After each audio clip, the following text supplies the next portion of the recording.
only going to get worse with AI. I still don't think anyone is properly reckoning with it. It's genuinely wild that we don't even have more politicians. Like even like Bernie and AOC, I'm like, is this not something you care about? Like, can you not speak out a little bit more on this? Like the left should be 100% anti-AI. That should be one of the, that should be like, fuck AI. As our next, whoever we elect next is going to seriously regulate it. Obviously, you can't fucking get rid of it entirely, but it just blows my mind how everyone's just like, I guess this is the world now. No use in fighting back. No use in even trying to create a movement to oppose this insidious fucking technology of the literal Antichrist, which is here to undermine humanity in every fucking way and ultimately destroy us. Oh, I guess that's just the way it is now. Hey, ChatGPT, where's the nearest fucking Baskin Robbins? Like, it's crazy.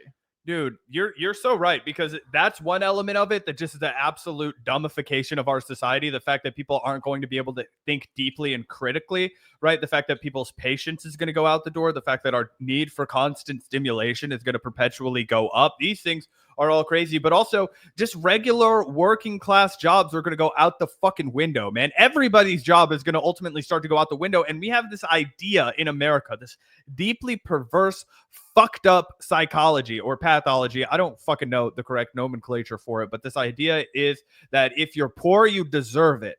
If you're unhoused, you fucked up. Why didn't you work harder? Why did you throw away the opportunities of life? I worked hard. I earned my opportunities. Fuck you. You're worse than me, right? Well, guess what? That's going to start impacting all of us, right? All of us are going to be basically one fucking pen stroke away from unemployment and then never being able to find work in that field again, right? So as Gavin pointed out, that's going to make people really interested in applying for those fascist jobs they're trying to fill, or you're not going to get one of those and you're going to get a job that pays you $13 an hour and works you, into the fucking ground. And it's barely enough for you to keep coming back the next week. It's barely enough for you to keep a roof over your head if you cut every single corner and you work your hands to the fucking bone. Those are going to be your two fucking options that you have. All right. And you're right. It's absurd that we don't have more people raising the alarm about this. And it feels like the alarm was being raised a little bit more in the 2020 primary. I'll give a little bit of credit to Andrew Yang. He was one of the first guys that was talking about how jobs are going to be automated away. He talked about how, one of the most common employers for men over the age of 40 was truck driving in this country and how that is going to be automated away. We've already seen it. Right? We've already seen it. I was just in Southern California. You can already take a cab that's driven by a fucking robot. Okay. DoorDash, I didn't do it. Uber. And as shitty as those jobs are, they are some of the only jobs that like really poor immigrants can get, is like fucking driving you your stupid, meal from DoorDash or whatever. Yeah. Very quickly, that'll all be AI. The cars will all be self-driving.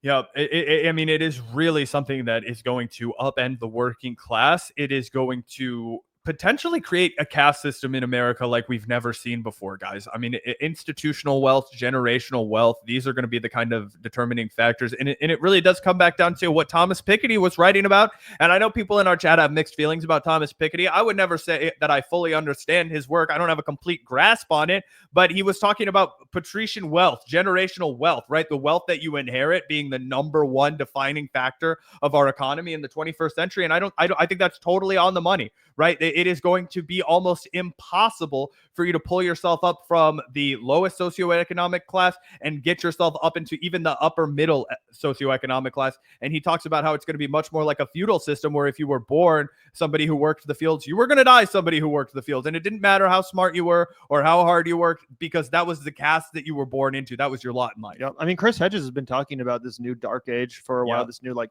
digital dark age or digital stone age or whatever you want to call it, but a real return to that sort of a vibe. And it's crazy that there's not more of a movement against it or even really an awareness of it. It seems like, again, everyone's just kind of like, sleepwalking into this absolute nightmare scenario. I'm just like, what the fuck?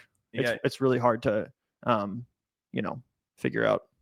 Honestly, it's fucking scary, man. And I guess if we can end on one thing, put a bow on all of this, is that I imagine a lot of people listening to our show are fucking terrified about this, man. Like, we have the Vanguard, and I'm so fucking grateful to that. I just had a couple of homies that got the news that they were going to lose their jobs, and I feel fucking horrible for them because it's so hard to find a job anywhere right now. And we hope that it'll be a while before AI can make compelling content for you guys that you want to listen to and do the kind of broadcasting that we do. And hopefully you guys stick around and like us for the, nostalgia factor. No clinkers here. After it takes over. But I mean, I still am so afraid for the people I know who you literally could do anything in this world. You could have gone and studied anything at all, and AI is going to be a potential risk factor for your career industry. Whether you became a journalist, whether you became an artist, whether you became a lawyer, or whether you became a scientist. Even executives that like the people that were considered to be not touchable, even their jobs are in jeopardy now. Like literal executives of like movie studios and stuff. Like it's getting to the point where AI can do that job. I know, and probably better than a human.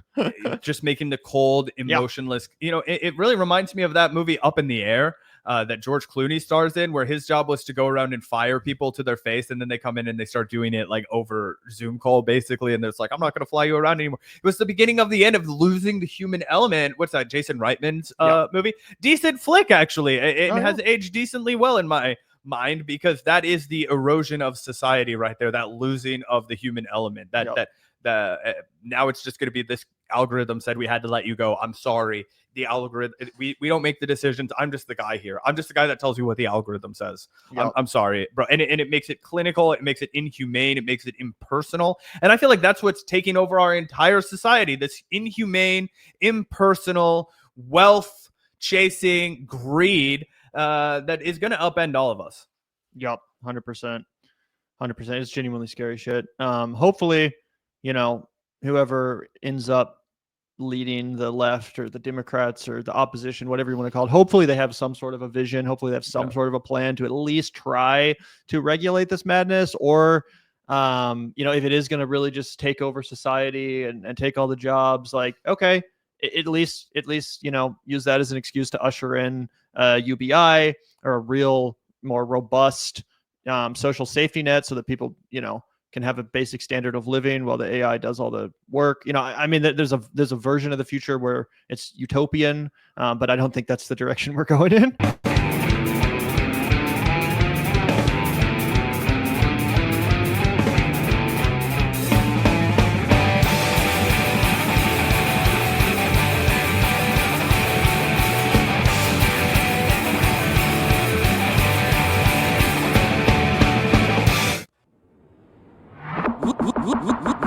Look out the door if you hear an ambulance. The Vanguard will be there, sir. The Vanguard will be there, sir. The Vanguard will be there, sir. The Vanguard will be there. Be there. The Vanguard will be there. Be there.